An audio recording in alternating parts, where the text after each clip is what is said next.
A hot desert wind is carrying a massive cloud of Saharan dust into the southern United States this week.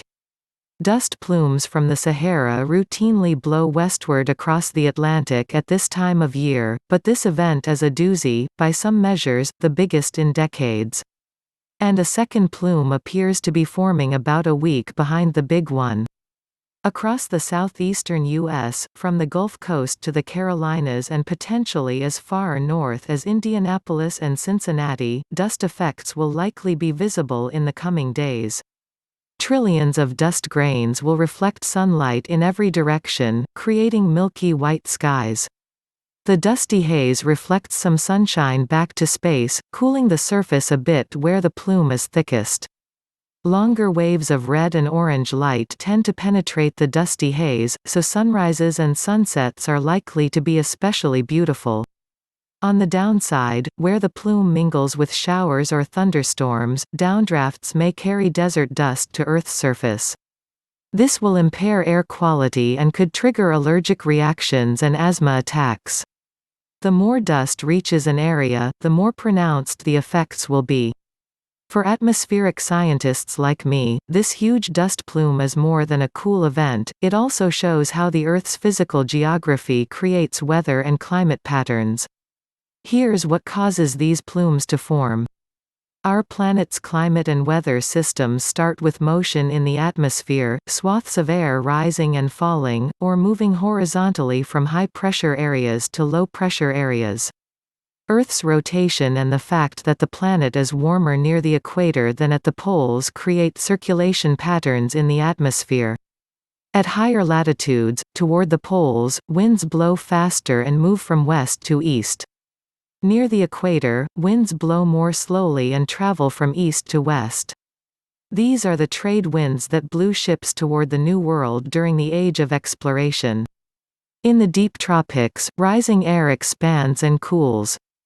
The water vapor in it condenses and falls, producing rainforests that are the most productive ecosystems on the planet in the Amazon, the Congo, parts of Southeast Asia, Indonesia and the Philippines.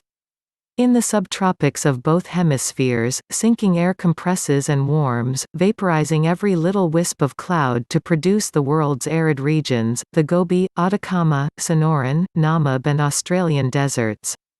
The largest desert is the belt of searing aridity that stretches across the Sahara and Arabian Peninsula and reaches deep into Central Asia. This is where transatlantic dust plumes form. The Sahara is so hot and dry that North Africa is hotter than the equator at this time of year, although it lies thousands of miles farther north.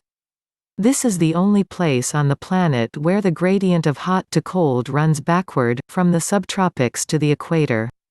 In the space of 1,000 miles, from the Atlantic coast of Ghana to the deep interior of Mali, the landscape changes from dripping jungle to searing sand. Evaporation keeps the rainforests cooler than the deserts to their north. This reversed thermal gradient affects the predominant trade winds, causing them to undulate back and forth and up and down in gigantic easterly waves from June through October. The combination of a huge expanse of roasted land and an upside-down thermal pattern allows billows of high wind to free sand and dust from the Sahara's hot surface, lofting it high on buoyant thermals and carrying it far to the west. As the air acquires a heavier and heavier burden of dust, it becomes even more erosive, sandblasting the arid landscape ever more thoroughly. The largest dust plumes are ejected westward across the tropical Atlantic. Much of this desert dust is deposited in the ocean, but some of it reaches the Americas. Over the ocean, African easterly waves gobble up water vapor from the warm sea surface and can blow up into tropical storms. Nearly all Atlantic hurricanes start out as undulating breezes over the reversed thermal regime of West Africa. Big Saharan dust plumes interfere with the formation of Atlantic hurricanes in at least three ways. First, their very dry air dilutes the humidity whose condensation forms the fuel of tropical storms.